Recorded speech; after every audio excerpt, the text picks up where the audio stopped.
Hello అందరికీ, welcome back to Ravali Vijayender. ఇవాళ వీడియోలో మీకు ఎగ్ కర్రీని ఎలా చేసుకోవాలో చూపిస్తానండి. మా ఇంట్లోనైతే 24/7 ఉంటుందండి ఈ ఎగ్ కర్రీ. అసలు నోటికి ఏమీ తినబుద్ధి కానప్పుడు, ఇంట్లో ఏమీ కూరగాయలు లేనప్పుడు, అబ్బాయి ఏం చేయాలరా అన్నప్పుడు ఈ ఎగ్ కర్రీనే గుర్తొస్తుందండి. చాలా చాలా ఈజీగా చేసుకోవచ్చు, చిన్నపిల్లలు కూడా. మరి ఎలా తయారు చేసుకోవాలో చూసేద్దామా అండి. ముందుగా స్టవ్ ఆన్ చేసి ఒక ప్యాన్ పెట్టుకొని అందులోకి ఒక 2 టేబుల్ స్పూన్ల ఆయిల్ వేసుకోండి. ఆయిల్ హీట్ అయిన తర్వాత ఒక 4 నుంచి 5 మీడియం సైజ్ ఉల్లిపాయల్ని ఇలా చిన్నగా కట్ చేసుకొని వేసుకొని ఒకసారి అంతా బాగా మిక్స్ చేసి అందులోకి కొద్దిగా ఉప్పు వేసుకోండి. ఉప్పు వేయడం వల్ల మనకి ఆనియన్స్ అనేటివి త్వరగా మగ్గిపోతాయి. లైట్గా స్ప్రింకిల్ చేసుకోవాలి. అలా సాల్ట్ వేసిన తర్వాత ఒకసారి అంతా బాగా మిక్స్ చేసేసుకోండి. మిక్స్ చేసి మూత పెట్టుకొని ఒక 4 to 5 మినిట్స్ పాటు స్టవ్ని లో టు మీడియం ఫ్లేమ్లో పెట్టుకొని మంచిగా కుక్ చేసుకోండి. చూడండి, ఇక్కడ ఆనియన్స్ అనేటివి మరీ గోల్డెన్ కలర్లోకి వచ్చేదాకా వేగకూడదండి. లైట్గా ఉండాలి, లైట్ గోల్డెన్ షేడ్లో ఉండాలి.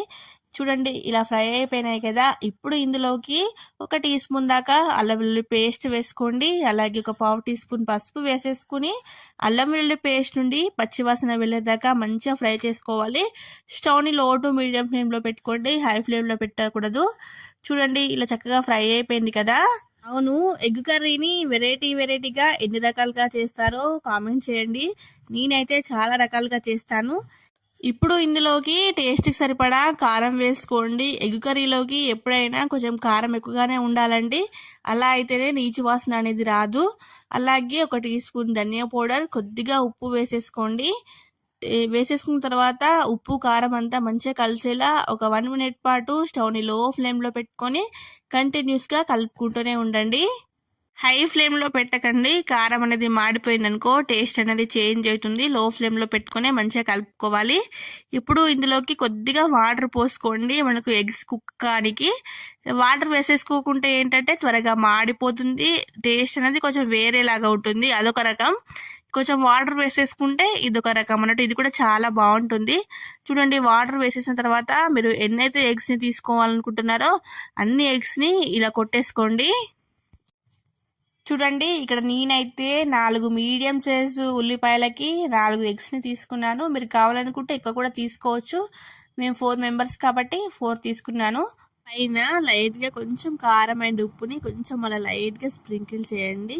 చూడండి, ఇప్పుడు మూత పెట్టేసుకొని చక్కగా ఆయిల్ సపరేట్ అయ్యాక మంచిగా కుక్ చేసుకోండి. చూడండి, మీరు ఎగ్స్ని మ్యాష్ చేశారనుకోండి ఆ టేస్ట్ అనేది చేంజ్ అవుతుందండి. ఎగ్ అనేది మీకు కనిపించదు, చిన్న చిన్న పీసెస్ లా కట్ అయిపోతుంది. మీరు పెద్దగా ఇలాగే ఉండాలనుకుంటే ఇలా మెల్లగా రొటేట్ చేసుకోవాలండి.